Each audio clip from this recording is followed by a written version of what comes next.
오늘은 요한복음 15장을 보도록 하겠는데요. 우선 질문으로 좀 시작을 했으면 좋겠어요. 나는 참 포도나무라 그랬습니다. 참 포도나무다. 이스라엘에 유실수가 포도나무밖에 없나요? 흔하게 치자면 무화과나무도 있겠고 감람나무도 있었을 것이고, 근데 하필 포도나무일까요?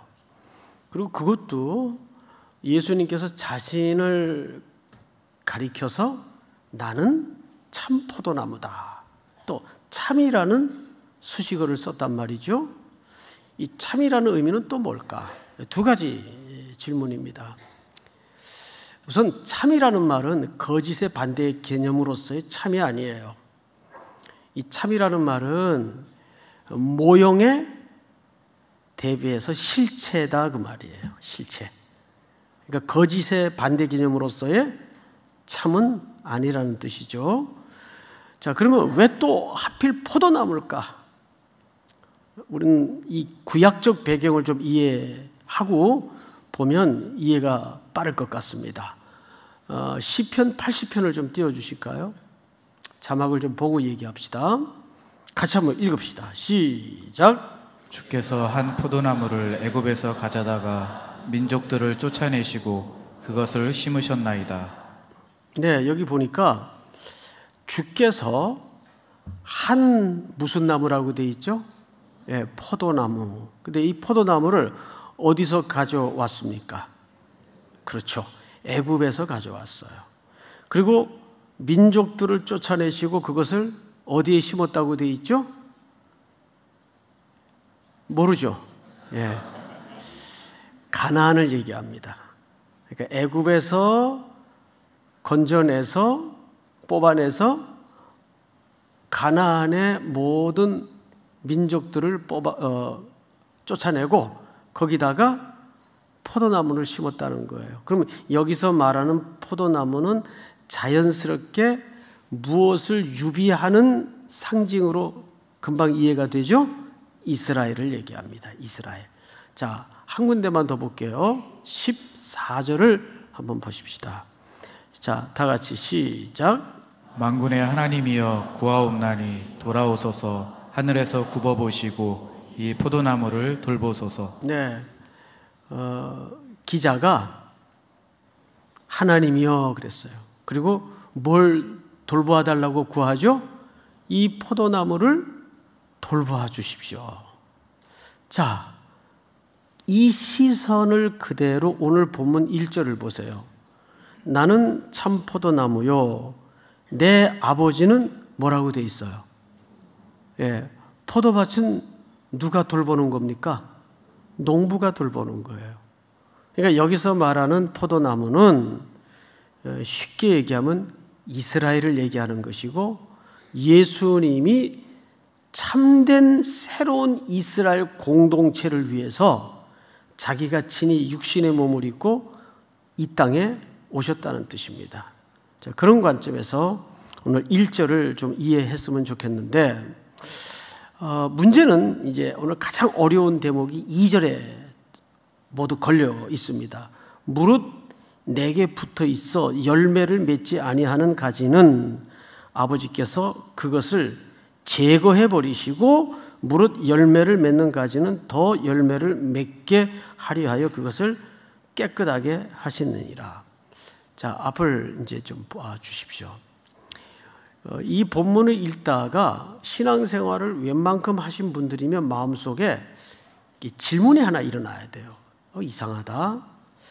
우리가 배운 신학이나 또 신앙의 내용은 분명히 한 번 구원을 얻은 사람은 절대 그 구원이 취소되거나 우리의 행동 여지에 따라서 변경되는 일이 없다고 우리는 배웠어요.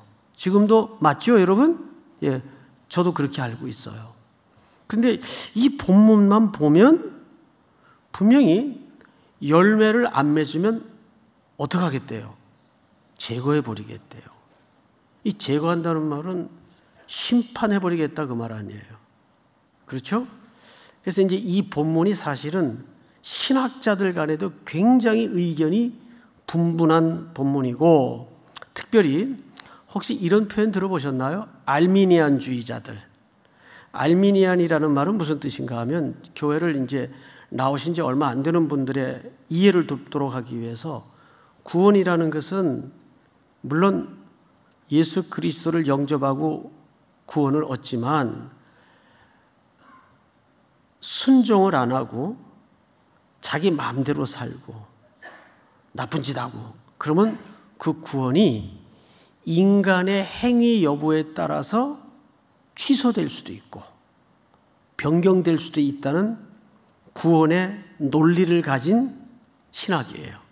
그런 신학을 알미니안주의자들이라 그럽니다. 그러니까 구원에 관해서 인간의 행위가 뭐 해야 된다는 얘기죠? 플러스 돼야 된다는 얘기예요.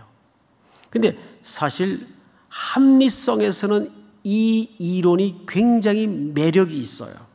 그리고 성도들을 겁박하고 겁주기에도 굉장히 좋아요.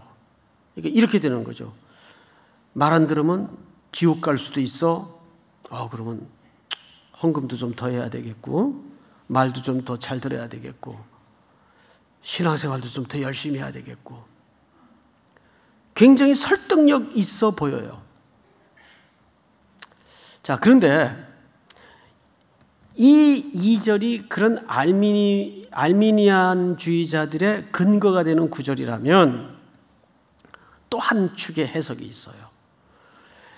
놀랍게도 이 제거하다라는 헬라 말이 이런 표현을 썼어요. 아이로라는 단어를 썼는데 이 단어가 중의적 의미가 있어. 예를 들면 이게 뭡니까? 눈이죠. 눈. 우리가 눈이라는 말을 쓰면은 이 눈도 되지만은 또 어떤 눈도 됩니까? 하늘에서 펄펄 내리는 눈도 눈이에요. 딱 외자를 하나 딱 써놓고 눈 하면 이게 무슨 눈을 가르치는지 알 수가 없어요. 근데 알려면 어떻게? 문맥에서 봐야 돼요. 문맥에서. 근데 이 아이로라는 단어가 놀랍게도 컷 오프라는 개념이 분명히 있어요. 여기 설명한 것처럼 제거하다, 컷 오프 이 개념이 있어요. 근데 또 하나는 lift up, 들어 올리다라는 개념이 있어요. 근데 이 들어 올리다라는 개념이 사실상 굉장히 최근에 해석자들에 의해서 지지를 받아요. 왜냐하면 이스라엘 농사법을 근거로 듭니다. 포도나무라는 것은 가지들이 구부러져 있고 심하면 일부 가지들은 땅바닥에 대어져요. 그러면 땅바닥에 대어진 가지들에서는 열매를 맺을까요? 못 맺을까요? 열매를 못 맺죠. 그러니까 농부들이 이렇게 합니다. 그 가지 밑에다가 이런 돌멩이들을 고여놔요. 그러면 가지가 이 돌멩이 위에 얹어지게 돼요. 이렇게 들어 올려지게 돼요. 그러면 땅과 지면과 공간이 생겨서 거기에 이제 열매를 맺을 수 있다. 그러니까 이 제거는 아이로라는 단어는 cut off라는 개념도 되지만 lift up, 들어 올린다. 그래서 이것은 그렇게 해석해서는 안 되고 하나님의 돌보심, 하나님의 격려에 해당하는 단어로 해석을 해야 된다. 굉장히 그럴듯하죠? 예. 자, 그러면 이제 우리는 문제가 생겨요. 그 어느 쪽을 택하는 것이 맞는가? 그래서 어디에서 봐야 된다고요? 문맥에서 봐야 돼요. 문맥. 6절을 보세요. 6절. 본문. 한번 같이 읽어볼까요? 6절만 시작. 사람이 내 안에 거하지 아니하면 가지처럼 밖에 버려져 마르나니 사람들이 그것을 모아다가 불에 던져 사르느니라. 자, 저를 보세요. 분명히 모아다가 불에 던져 사른다라는 말은 무슨 모드입니까? 심판 모드예요. 그러니까 문맥상에서 심판을 얘기합니까? 안 합니까? 얘기합니다. 그래서 여러분 이 본문은 사실상 심판으로 보는 게 맞아요. 그럼 이제 진짜 문제가 생겨요. 무슨 설교 저렇게 복잡하게 하냐. 그렇게 생각하지 마시고 조금만 이 지적인 인내를 가지고 쫓아와 보면 금방 이해할 수가 있습니다. 무슨 문제가 생기냐면 분명히 우리가 배우기는 예수를 믿으면 구원은 절대 취소되는 법이 없다고 송 목사가 시간마다 악을 쓰고 얘기했는데 그 뭔 소리냐 도대체. 그러면 구원을 받았어도 열매 못 맺으면 뭐 취소된다는 얘기냐. 그게 심판의 의미로 봐야 된다면, 자, 이 얘기는 무슨 얘기냐면 교회 안에 나무에, 예수 그리스도라는 나무에 붙어있는 척하는 가지가 문제라는 거예요. 자, 여러분, 예수님 주변에도 이런 사람들이 있었습니까? 없었습니까? 대표적인 예로 우리 앞장에서 배웠죠? 예수님께서 이렇게 얘기했어요. 다 깨끗한데 그 중에 하나는 아니다. 누구예요? 가룟 유다예요. 이 사람은 무슨 그룹에 섞여 있었어요? 제자 그룹에 섞여 있었어요. 그것도 12제자 그룹에. 그러니까 외형적으로 볼 때는 이 사람은 제자인 척했고 또 다른 사람들도 제자로 알았어요. 예수님의 제자로 알았다고요. 그런데 놀랍게도 교회 안에 이런 부류가 솔직히, 늘 뭐 솔직히 얘기했지만 있어요, 없어요? 많아요. 진짜 많아요. 평생에 단 한 번도 가슴 한복판에 예수 그리스도와 인격적인 만남과 교제 없이 그냥 종교적인 습성에 따라서 집사도 될 수 있고 심지어는 목사도 될 수 있어요. 정말이에요. 그러니까 자기도 속고 다른 사람도 속는 거예요. 붙어 있는데 이게 가짜란 말이에요. 가짜. 그런 사람은 나중에 뭘로 나타난다는 거죠? 열매가 없어요. 열매가. 십수년, 수십 년을 신앙생활을 하는데도 열매가 안 나와요. 요거 가짜구나. 그런 건 나중에 잘나다가 모아서 태워버린다 그 말이에요. 그러니까 오늘 관건은 뭐냐면 도대체 그러면 내 안에 거한다는 말이 무슨 말일까? 이게 심각해지는 거죠. 우리는 심각해져야 돼요. 야, 내가 이거 3일교회 수년, 십수년 또는 몇십 년을 다녔는데 이런 근본적인 질문 앞에 세워진다면 그럼 나는 뭘까? 이런 진지하고도 심각한 질문 앞에 서야 돼요. 내 모습을 볼 때 나도 뭐 별로 열매가 이렇게 뭐 있는 것 같지도 않고 그냥 그렁저렁 다니는 것 같고 뭘까 과연? 자, 여러분 요한복음 6장을 띄워주세요. 50 몇 절입니까? 59절인가요? 띄워주세요. 요한복음 6장 6절 다 같이 시작. 내 살을 먹고 내 피를 마시는 자는 내 안에 거하고 나도 그의 안에 거하나니. 자, 이 문장을 쪼개서 설명을 드릴게요. 내 살을 먹고 내 피를 마시는 자는, 이건 어떤 사람을 지칭한 거죠? 예수 그리스도의 죽으심을 내 사건으로 믿고 그분의 죽으심의 대속의 사건은 나를 위한 사건이고 이제는 그분이 내 죄를 대속하셨고 내가 그분을 믿는 거예요. 근데 그 믿는 상태를 다음 문장에서 보니까 그런 자는, 내 살을 먹고 내 피를 마시는 자는 내 안에 뭐하고? 그 사람은 내 안에 거하는 사람이에요. 나도 그의 안에 뭐하나니? 거하나니. 그러니까 성경의 정의는 우리가 예수를 믿는다 하는 것은 곧 예수 안에 뭐 하는 겁니까? 거하는 거예요.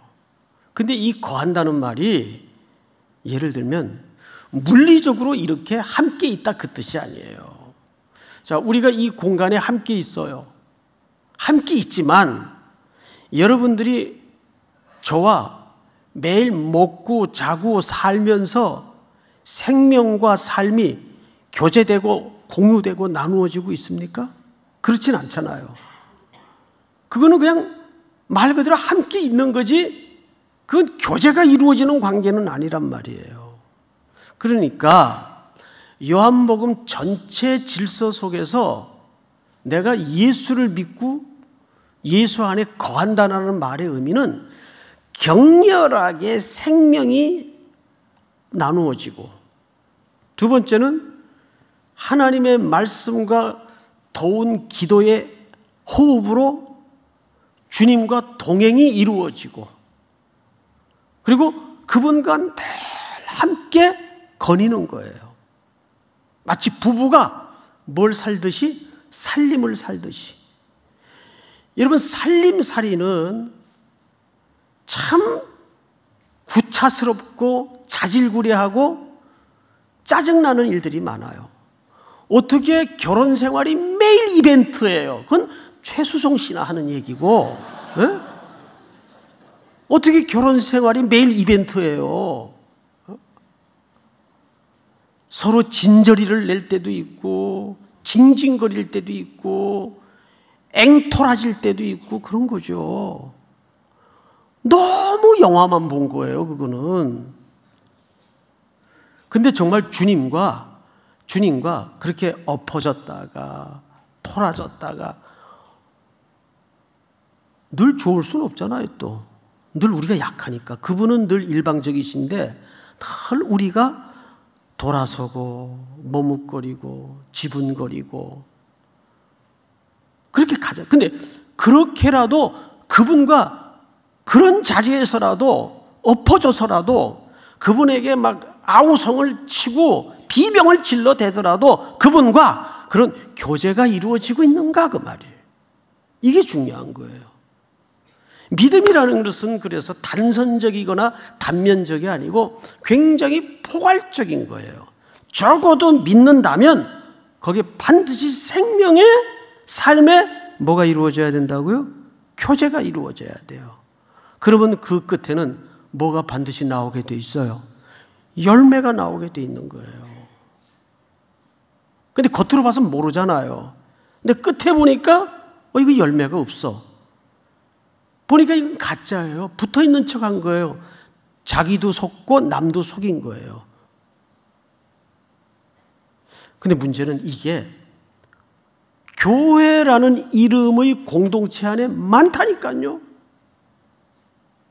자, 그러면 우리는 한 걸음 더 나아가서 열매가 뭐냐 도대체. 그러면 열매가 뭐냐. 그 열매를 자꾸 매질했는데 그럼 도대체 열매가 뭐냐. 이 열매라는 말은 무슨 뜻인가 하면 칼포스라는 말을 써서 칼포스. 이 두 그룹으로 나누어져요. 이 칼포스에 대해서, 열매에 대해서. 예를 들어서 레온 모리스라는 분은 이 열매를 전부 이렇게 설명을 했습니다. 이 열매를 성령의 열매, 이 삶을 얘기하는 것이다. 삶을 얘기하는 것이다. 인격적인 윤리적 실천을 얘기하는 것이다. 이렇게 설명을 했어요. 그런 측면이 당연히 있겠죠. 그런데 또 피터 볼트라는 학자는 이렇게 얘기했어요. 아니다. 여기서 말하는 열매는 복음 전도를 통한 열매를 얘기하는 것이다. 그 근거 구절로 요한복음 12장을 들었더라고요. 자, 띄워주세요. 12장. 내가 진실로 진실로 너희에게 이르노니 한 알의 밀이 땅에 떨어져 죽지 아니하면 한 알 그대로 있고 죽으면 많은 뭐를 맺느니라 그랬어요. 예, 여기 이 단어가 칼포스예요. 근데 이 칼포스라는 여기 사용된 단어는 말 그대로 복음이 선포돼서 그 결과로 어마어마한 택한 영혼들이 돌아오는 그 전도의 열매를 얘기합니다. 선교와 복음 선포의 열매를 얘기하는 거예요. 자, 그럼 우리에게 이제 과제가 던져진 거예요. 이게 그러면 삶에 관한 윤리적 과제를 얘기하는 거냐, 아니면 복음 선교와 선포에 관한 선교적 차원의 열매를 얘기하는 거냐? 우리는 해석적인 선택을 해야 돼요. 그런데 이제 최근에 이제 한 학자가 D.A. 카슨이라는 분이, 이분은 이제 가을에 이제 저에게 한번 또 오실 텐데, 이분이 이런 얘기를 했어요. 아니다. 요한복음의 맥락에서 볼 때는 이 두 영역이 다 얹어져 있다 해서 요한복음의 근거 구절을 몇 개 참고를 시켰는데, 그 부분을 한번 따라 읽어 보실까요? 10절을 보세요. 15장 10절. 우리 오늘 찬양대 한번 10절을 읽으십시다. 시작.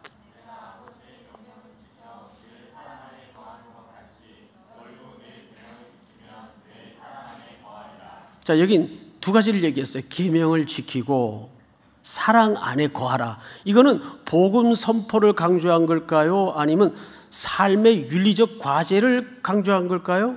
후자죠. 삶의 윤리적 과제를 강조한 거예요. 자, 또 11절 여러분 전체 읽습니다. 시작. 내가 이것을 너희에게 이름은 내 기쁨이 너희 안에 있어 너의 기쁨을 충만하게 하려 함이라. 네, 여기 또 기쁨, 내 기쁨을 너희 안에 충만하게 하고 싶다. 이것도 사실은 윤리적 삶을 얘기하는 거예요. 자, 그 다음에 또 12절 제가 읽습니다. 내 계명은 곧 내가 너희를 사랑하는 것 같이 너희도 서로 사랑하라 하는 이것이니라. 이것도 뭐죠? 윤리적 삶을 얘기하는 거예요. 자, 그러면 과연 15장에서 열매가 윤리적 삶만을 얘기하는 것일까? 16절을 제가 읽습니다. 너희가 나를 택한 것이 아니요 내가 너희를 택하여 세웠나니 이는 너희로 가서 뭐를 맺게 하고 열매를 맺게 하는데, 어떻게 열매를 맺게 한다고 되어 있죠? 가서. 너희는 뭐예요? 가서. 이건 뭘 강조하는 거예요? 이거는 복음 선포와 선교적 과제를 얘기하는 거예요. 요한복음 17장에도 보면 똑같은 얘기를 해놨습니다. 우리 17장 17절 18절을 좀 띄워주실까요? 자, 우리 같이 한번 읽어보십시다. 시작. 그들을 진리로 거룩하게 하옵소서. 아버지의 말씀은 진리니이다. 아버지께서 나를 세상에 보내신 것 같이 나도 그들을 세상에 보내었고. 자, 이것은 복음 선포를 명령하는 거예요.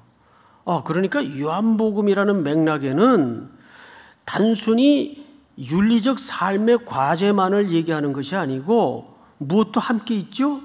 복음 선포의 과제도 함께 있는 거예요. 그러니까 D.A. 카슨이 말한 것처럼 우리는 이 둘을 다 놓쳐서는 안 된다는 얘기예요.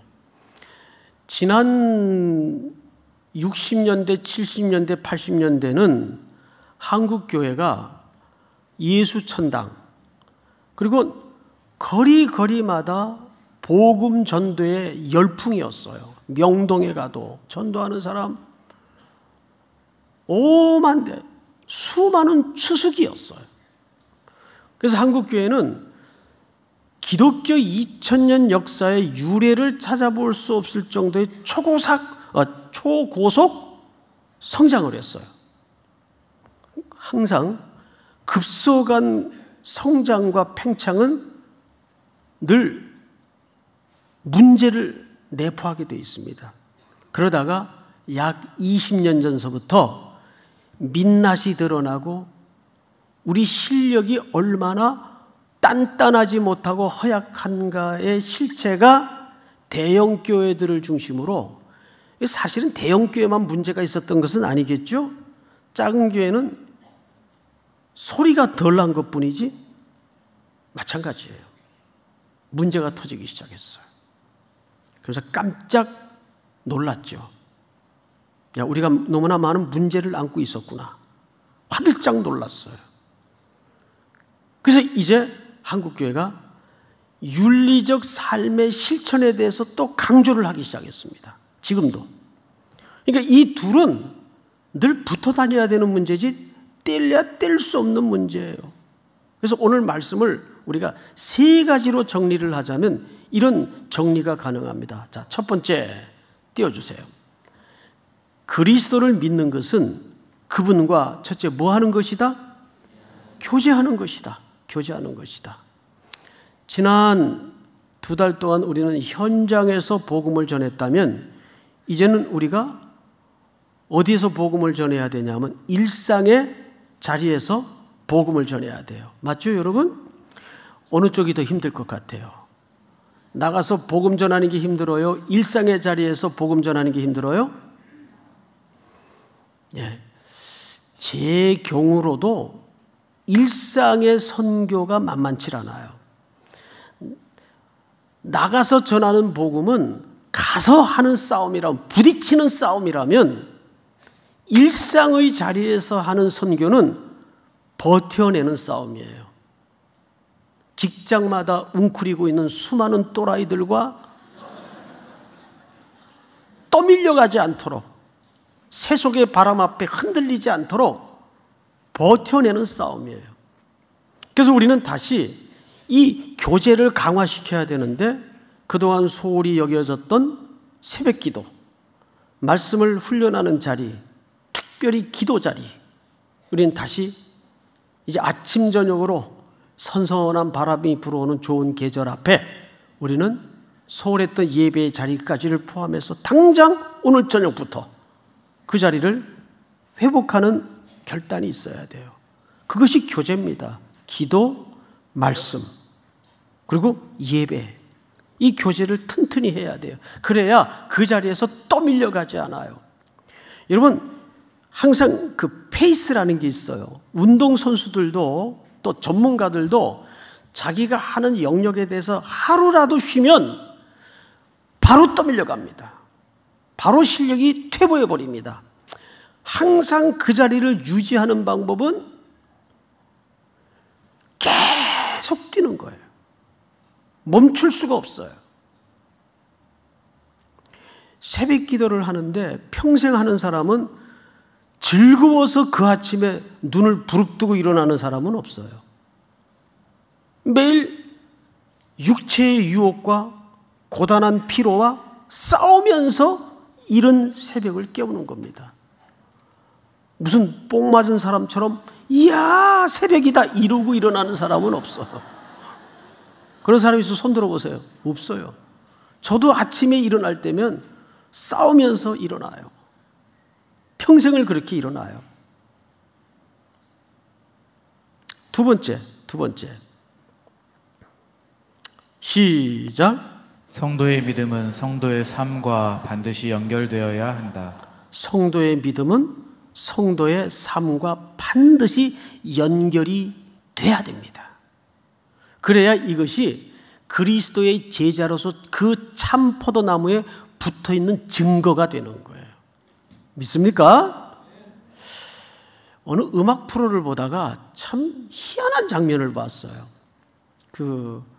로커, 머리 긴 남자, 막 고음을 질러대고 막 헤드뱅잉을 하고 좀 답답하고 스트레스 쌓일 때 그런 그 헤비메탈 쪽의 음악을 들으면 속이 아주 그냥 확 뚫리죠.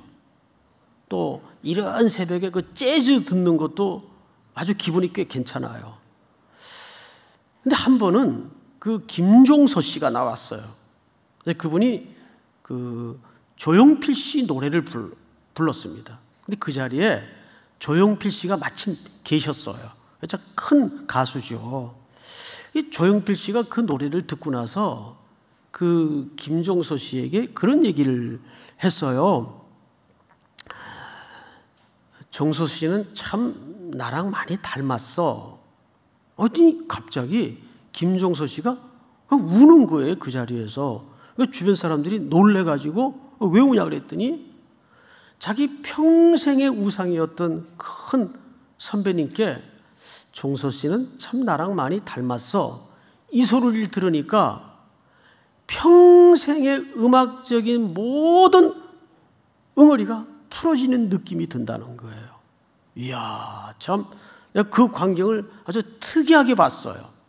만약에 그런 일은 없겠지만 예수님이 저를 보고 태근이는 참 나랑 많이 닮았어. 그러면 저는 그냥 죽어버릴 것 같아요. 응? 요즘 깨똑에 자주 쓰는 그림들 있잖아요. 그 그림 중 우리 딸내미가 자주 보내는 그림 중에 꼴까닥 이런 그림이 하나 있어요. 예? 예. 진짜 꼴까닥 할 것 같아요.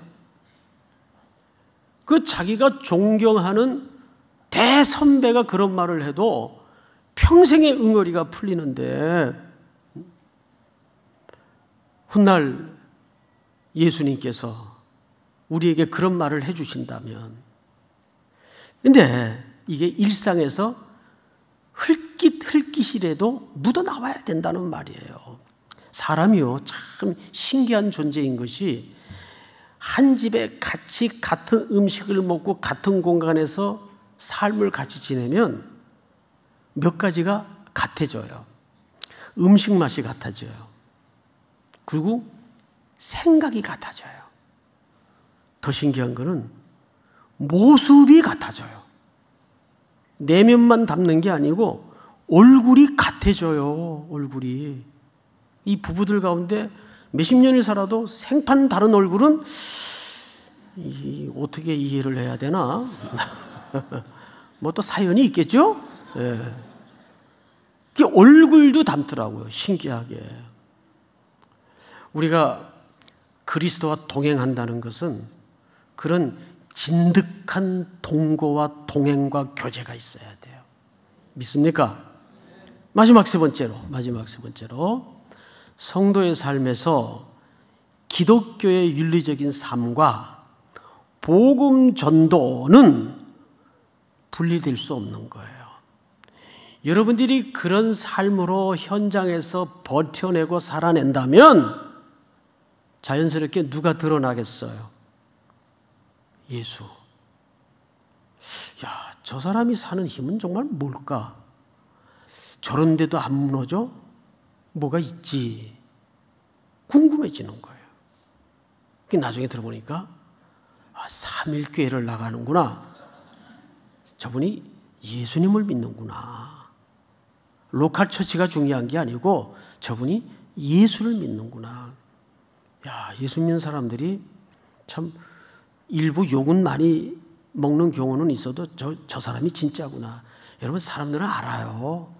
기분 나쁘니까 욕은 하는데 진짜는 또 진짜대로 알아요.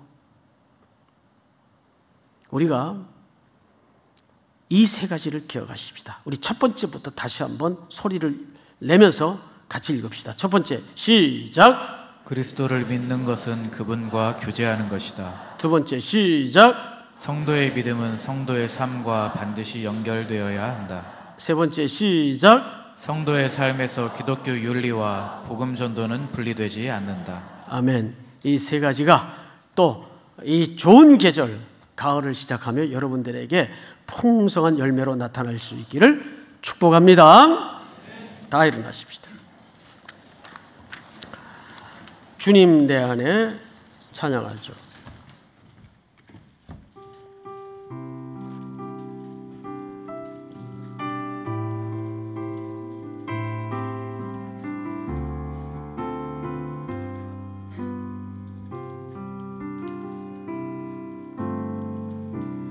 언제나 내 모습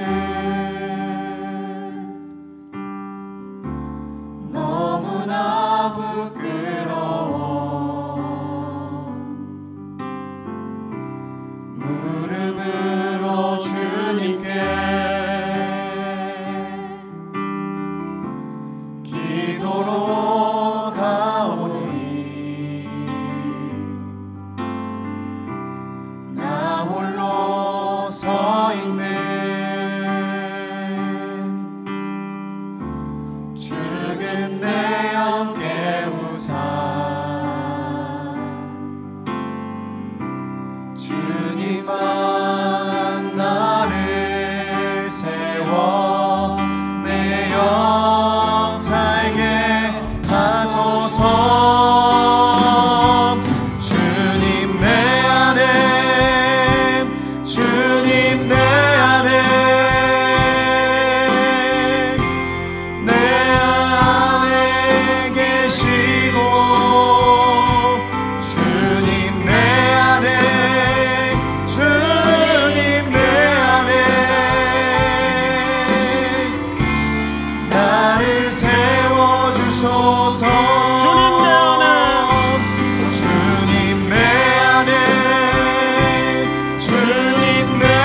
한번 소신체로 기도합시다. 첫째는 오늘 주신 세 가지 결론을 기억하며 기도하고요. 또 세 달을 앞두고 있습니다. 참 좋은 계절에 우리 일상의 선교를 회복하게 하시며 한 주간 살아낼 여러분들의 삶의 과제를 놓고 주님 앞에 구하십시다. 잘 감당하게 하시고 일상의 선교사로 승리케 하여 주시옵소서. 우리 한번 주여 부른 다음에 소리내어 동성으로 기도합니다. 주여.